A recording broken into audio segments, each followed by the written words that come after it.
Fetele se țin toată ziua de prostii.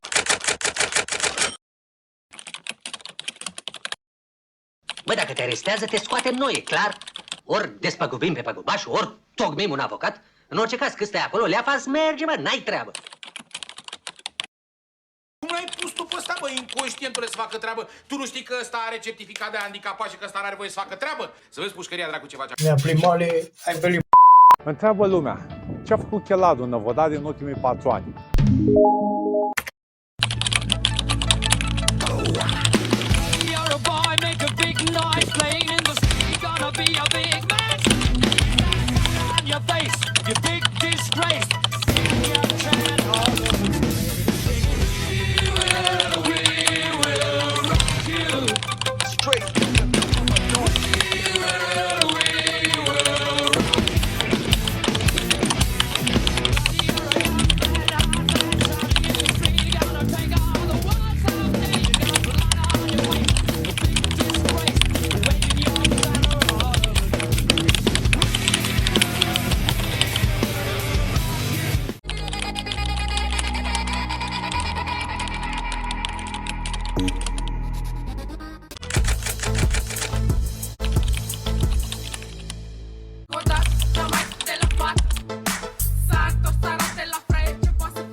Primarul orașului Năvodari s-a simțit îndreptățit să mă dea în judecată și să solicite preschimbarea proceselor verbale în muncă în folosul comunității.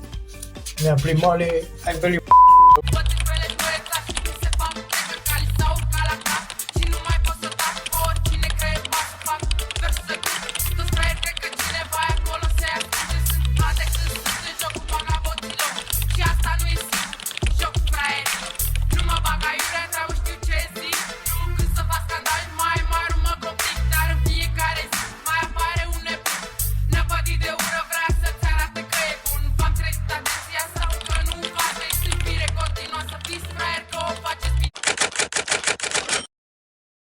Depus cererea prin care solicit președintelui completului de judecată civil să sesizeze parchetul împotriva infracțiunii săvârșite de numitul Chelaru Florin, care, deși mă cunoaște, a solicitat înlocuirea amenzilor cu muncă în folosul comunității. La începutul lunii septembrie, pe 10 am primit cererea de chemare în judecată făcută de primarul orașului Năvodari, Chelaru Florin, suspect în dosarul 182 pe 2019, cerere de chemare în judecată prin care domnul suspect Chelaru Florin, în calitate de funcționar public, a săvârșit infracțiunea prevăzută de articolul 297 aliniatul 2, crearea unei situații de inferioritate pentru de dizabilitate, întrucât și-a permis să mă cheme în judecată în materie civilă.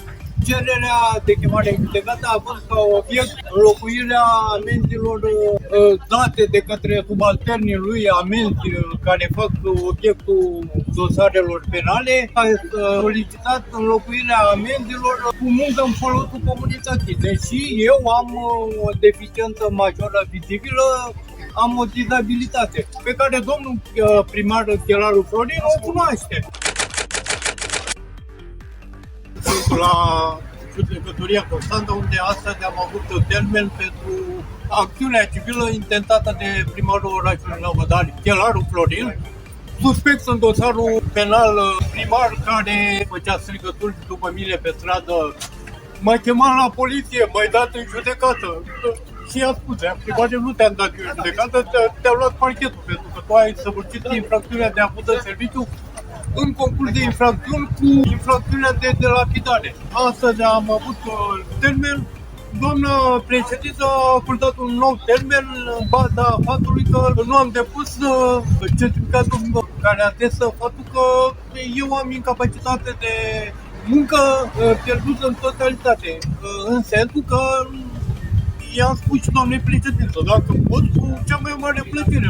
Nu vreau să mă folosesc de faptul că nu pot lucra. Dacă pot lucra, cu cea mai mare plăcere. Îți asigurăm și condițiile pentru care vrei să lucrezi. Nu mă pune să dau cu mătura, că ești conștient că nu pot să dau cu mătura. Că doar asta pot presta la Consiliul Muncă în folosul comunității. Datorită faptului că nu am putut să prezenta certificatul permanent, s-a autosesizat dânsa și pe baza numărului de dosare de la Casa de Pensii pe care l-am dat doamnei președintă, se va cere prin adresă oficială din cadrul completului de judecat cel certificat de muncă emis în 2018 cu calitate permanentă. Doamna președintă a solicitat să-i trimită și o copie domnului primar, să precizeze un punct de vedere oficial, că dacă vrem să creăm situații de inferioritate pe TV de dizabilitate și să-ți bați joc de bine, le-a primaretului la pușcărie. 27 ani are cadralea,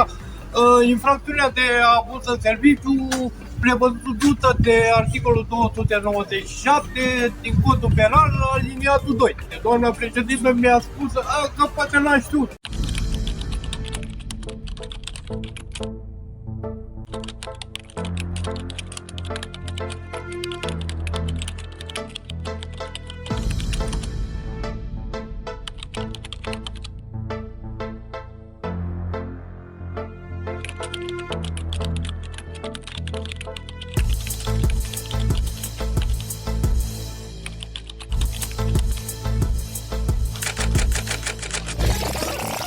Nu există, doamna președintă, noțiunea poate nu a știut, pentru că domnul primar Chelaru Florin mă cunoaște și știe că nu am o mână. Ori domnii procurori de la parchetul de pe judecătoria Constanța, fiind în continuare a cercetărilor dosarul 182 per 2019, chiar au vrut să îl testeze. Procurorul are imunitate la săvârșirea de infracțiuni care conduc spre aflarea adevărului.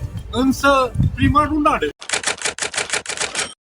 Având în vedere că doamna președintă a completului de judecată C6 mi-a menționat ieri că nu poate să sesiza organele competente, m-am simțit îndreptățit și pe bună dreptate am făcut-o, am sesizat Poliția Orașului Năvădal privitor la infracțiunea săvârșită de Mr. primarul Chelaru Florin.